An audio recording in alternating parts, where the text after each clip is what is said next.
di mana kita akan bersama-sama mempelajari firman Tuhan.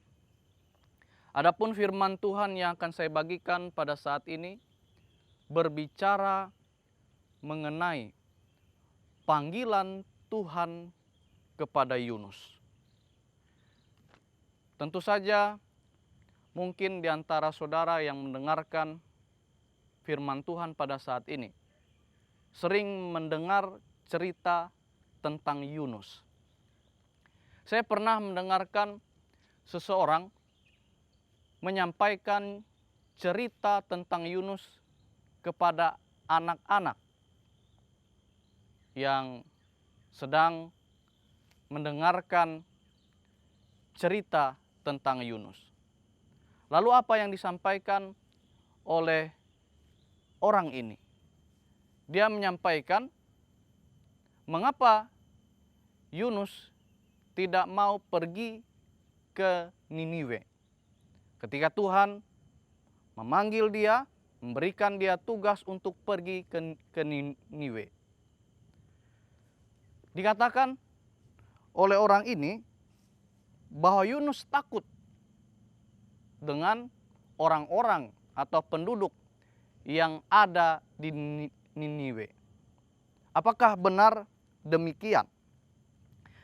Disinilah kita akan belajar bersama, di mana kita bisa membuka kitab Yunus dari pasal 1 sampai pasal yang terakhir, yaitu pasal 4.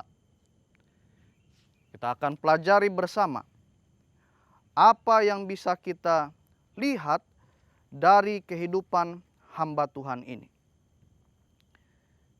Ketika Tuhan memanggil Yunus, memberikan perintah kepadanya untuk pergi ke Niniwe, Ia katakan kepada Yunus, Tuhan katakan kepada Yunus, pergilah ke Niniwe. Tetapi apa yang dilakukan oleh Yunus? Dia tidak pergi ke Niniwe. Justru dia pergi ke Yafo dan hendak menaiki sebuah kapal yang akan berangkat ke Tarsis. Dan hal ini Yunus lakukan. Dia menaiki kapal. Ketika ia berada di kapal, ia berusaha mencari tempat. Bahkan kita bisa lihat di dalam Alkitab dari pasal 1. Yunus tidur di dalam kapal, di ruangan kapal yang berada di paling bawah. Saudara bisa bayangkan bagaimana usaha Yunus menjauhkan dirinya dari Tuhan. Yunus berpikir bahwa dia bisa pergi menyembunyikan dirinya dari Tuhan. Di sini kita bisa melihat Tuhan menurunkan angin ribut ke laut, di mana angin ini menjadi suatu badai yang besar, sehingga kapal yang ditumpangi oleh Yunus hampir terpukul hancur. Dan di sini kita bisa temukan para awak kapal, bahkan nahkoda kapal. Mereka ketakutan. Mereka bertanya-tanya, kenapa sampai hal ini terjadi? Lalu mereka berkumpul dan kemudian nahkoda kapal juga mendatangi Yunus yang sedang tertidur nyenyak di ruangan kapal yang berada di paling bawah. Lalu nahkoda kapal itu berkata kepada Yunus, berserulah kepada Tuhanmu, barangkali Tuhanmu dapat mengindahkan kita sehingga kita tidak binasa. Dan di sini kita dapat lihat orang-orang yang berada di kapal juga melakukan sesuatu, yaitu buang undi. Untuk mengetahui siapakah penyebab dari angin badai yang menerpa kapal yang mereka tumpangi. Ketika buang undi, ternyata Yunus didapati bahwa dia adalah orang yang menyebabkan angin ribut itu menimpa kapal yang mereka tumpangi pada saat itu. Lalu mereka bertanya kepada Yunus. Kita bisa perhatikan Alkitab kita di dalam Yunus pasal 1 ayat yang ke-8. Berkatalah mereka kepadanya, beritahukanlah kepada kami, karena siapakah kita ditimpa oleh malapetaka ini? Pekerjaanmu apa? Dan dari mana engkau datang? Apa negerimu? Dan dari bangsa manakah engkau? Lalu apa jawaban Yunus? Kita bisa lihat ayat yang berikutnya. Sahutnya kepada mereka, aku seorang Ibrani, aku takut akan Tuhan, Allah yang mempunyai langit, yang telah menjadikan laut dan darat. Di sini ada pernyataan yang menarik yang perlu kita perhatikan lebih dalam. Yunus mengatakan bahwa dirinya adalah orang yang takut akan Tuhan. Apa definisi dari pernyataan takut akan Tuhan? Jelas kita tahu, takut akan Tuhan adalah orang-orang yang tidak mau mengabaikan perintah Tuhan. Orang-orang yang tidak mau mengabaikan perkataan Tuhan. Dan bisa kita katakan orang yang taat kepada Tuhan.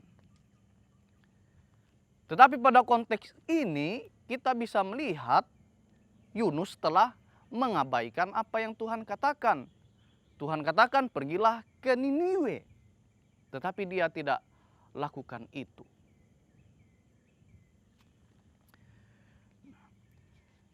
Di sini kita bisa simpulkan bahwa Yunus merasa dirinya adalah orang yang takut akan Tuhan. Berarti dia juga tidak merasa bersalah telah mengabaikan panggilan Tuhan agar dia pergi ke Niniwe. Mengapa sampai Yunus merasa tidak bersalah karena telah mengabaikan panggilan ini? Lalu berikutnya di ayat yang ke-10 kita bisa perhatikan Yunus pasal 1 ayat yang ke-10. Orang-orang itu menjadi sangat takut lalu berkata kepadanya, apa yang telah kau perbuat? Sebab orang-orang itu mengetahui bahwa ia melarikan diri jauh dari hadapan Tuhan. Hal itu telah diberitahukannya kepada mereka. Ayat 11. Bertanyalah mereka, akan kami apakah engkau supaya laut menjadi reda dan tidak menyerang kami lagi, sebab laut semakin bergelora. Apa jawaban Yunus? Ia menjawab, angkatlah, campakkanlah aku ke dalam laut. Lihat saudara, di sini Yunus sama sekali tidak merasa bersalah di hadapan Tuhan. Ia tetap menyatakan bahwa dirinya adalah orang yang takut kepada Tuhan. Bahkan ketika orang-orang yang berada di kapal bertanya kepada dia, apakah yang kami lakukan agar angin, laut yang bergelora ini berhenti? Yunus menjawab, campakkanlah aku ke dalam laut. Lihat saudara, di sini sama sekali Yunus tidak ada mengakui kesalahannya di hadapan Tuhan. Apakah dia tidak bisa mengatakan, Tuhan, ampuni aku. Dia berdoa kepada Tuhan, tolong hentikanlah angin ribut ini, laut yang bergelora ini, ampunilah hambamu ini. Yunus sama sekali tidak mengatakan hal ini. Justru dia lebih baik mati, binasa di dalam laut. Karena Yunus benar-benar merasa tidak bersalah oleh karena sudah mengabaikan panggilan Tuhan. Lalu apa yang dilakukan oleh orang-orang yang bertanya kepada Yunus yang ada di dalam kapal? Apakah ketika mereka mendengarkan apa yang disampaikan Yunus, meminta bahwa mereka mencampakkan dia ke dalam laut, apakah mereka langsung mengangkat Yunus lalu melempari Yunus ke dalam laut? Saudara bisa perhatikan, mereka tidak langsung lakukan hal ini. Justru mereka berjuang mendayung kapal yang mereka tumpangi. Artinya mereka merasa tidak tega untuk melempari Yunus ke dalam laut. Mereka berjuang mendayung kapal yang mereka tumpangi, berharap supaya mereka bisa lepas dari alam yang mengamuk pada saat itu. Saudara bisa perhatikan di ayat yang ke-13, supaya saudara tidak menganggap saya mengarang. Lalu berdayunglah orang-orang itu dengan sekuat tenaga untuk membawa kapal itu kembali ke darat. Lihat saudara. Nah, coba saudara bayangkan apabila saudara berada di posisi orang-orang yang menumpang di kapal itu pada saat itu. Ketika mereka tahu jelas penyebab dari malapetaka yang menimpa mereka pada saat itu adalah Yunus. Apa yang saudara lakukan? Apakah saudara langsung bergegas, ayo cepat segera kita lempari Yunus ke dalam laut? Apakah seperti itu? Tetapi kita bisa lihat dari pelajaran firman Tuhan pada saat ini. Mereka berusaha untuk menyelamatkan Yunus. Tetapi apalah daya. Tuhan mempunyai kuasa yang besar sehingga mereka tidak mampu membawa kapal mereka ke darat. Dan akhirnya mereka melempari Yunus ke dalam laut. Sementara Yunus terombang-ambing di dalam lautan. Apa yang Yunus lakukan? Apakah dia masih berisi keras, keras hatinya untuk mengakui kesalahannya? Yunus mulai merasa bahwa dia membutuhkan pertolongan Tuhan. Itulah sebabnya kita bisa melihat di pasal yang kedua yang menjelaskan, menyampaikan doa atau sesuatu yang disampaikan Yunus kepada Tuhan. Apabila kita perhatikan teks yang ada di pasal 2 ini, kita bisa melihat Yunus berdoa bukan hanya ketika ia berada di dalam perut ikan, seperti yang banyak kita ketahui. Tetapi Yunus juga berdoa ketika ia terombang-ambing di dalam lautan, tenggelam di dalam laut. Ia berdoa kepada Tuhan, meskipun di dalam hatinya. Di sini kita bisa perhatikan, ya. Seringkali kita baru menyadari kesalahan kita. Sama seperti halnya Yunus. Kita menyadari kesalahan kita ketika kita berada di dalam masalah. Ya.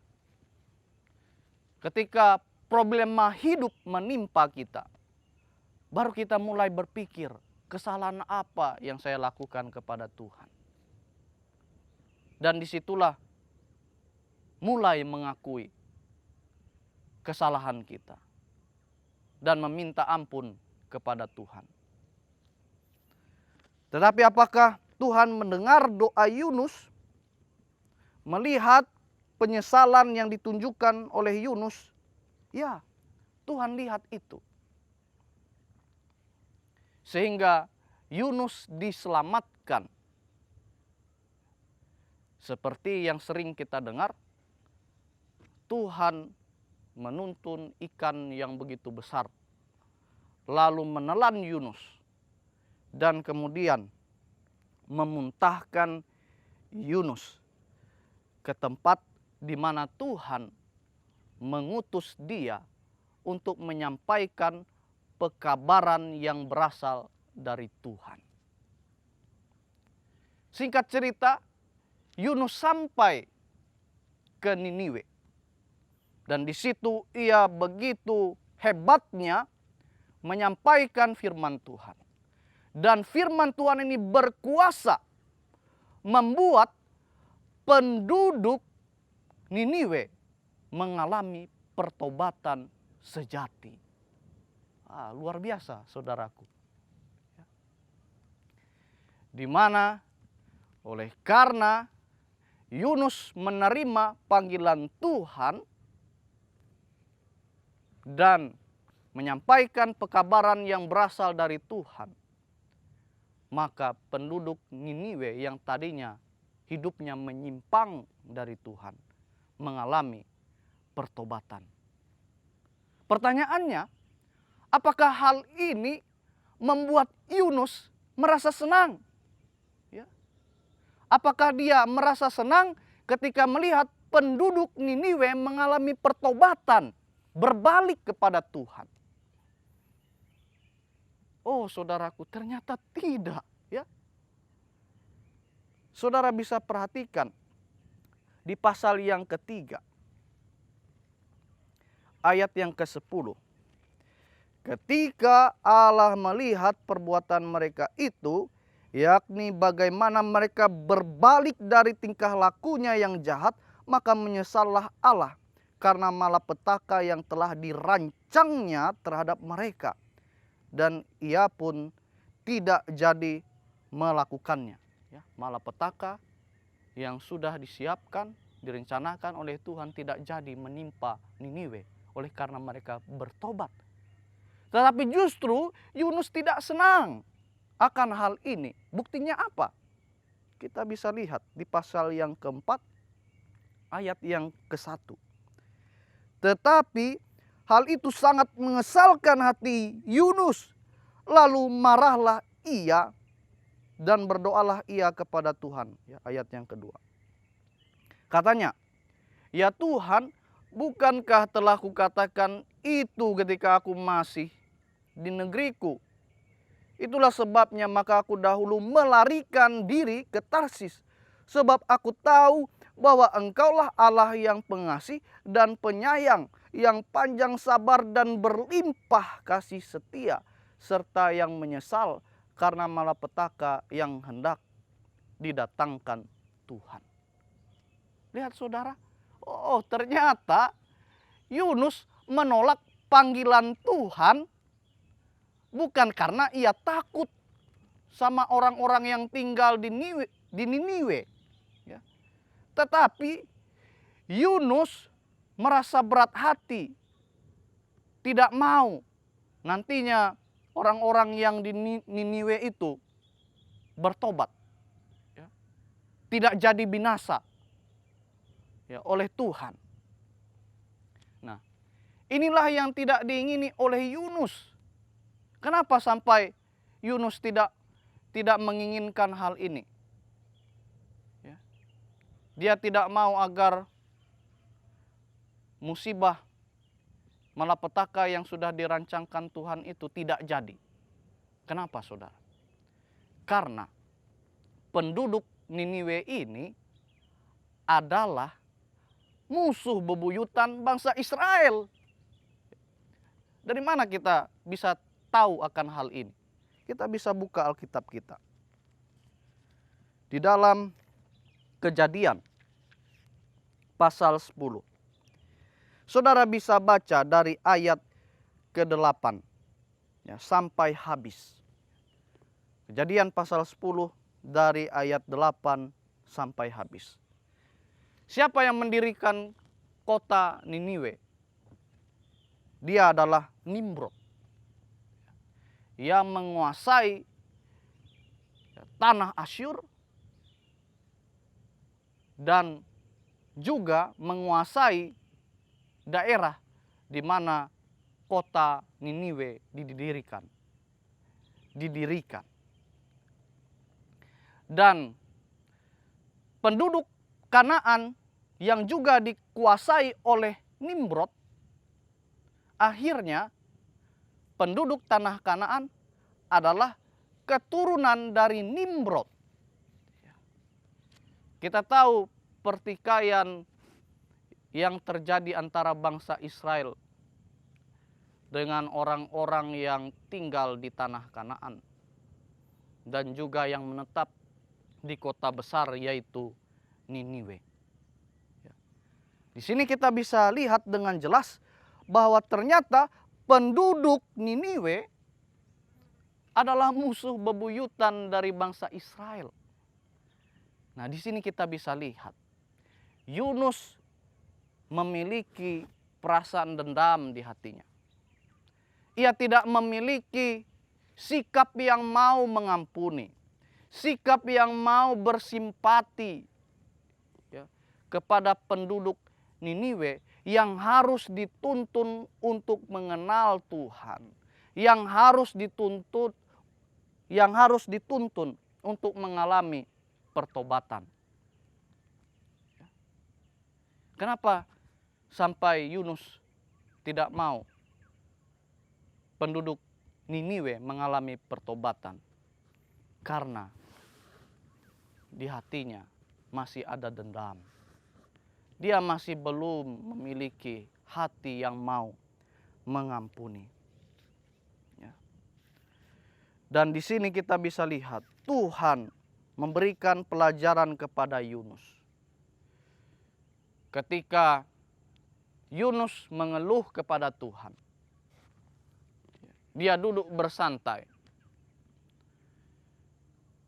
Yunus merasa begitu sangat panas. Tetapi dia memiliki tempat berteduh, yaitu pohon jarak atau yang kita kenal tanaman jarak. Yunus menikmati perteduhannya ini. Tetapi apa yang Tuhan lakukan? Tuhan membuat pohon jarak itu menjadi mati, saudara. Tambah kesalah Yunus ini.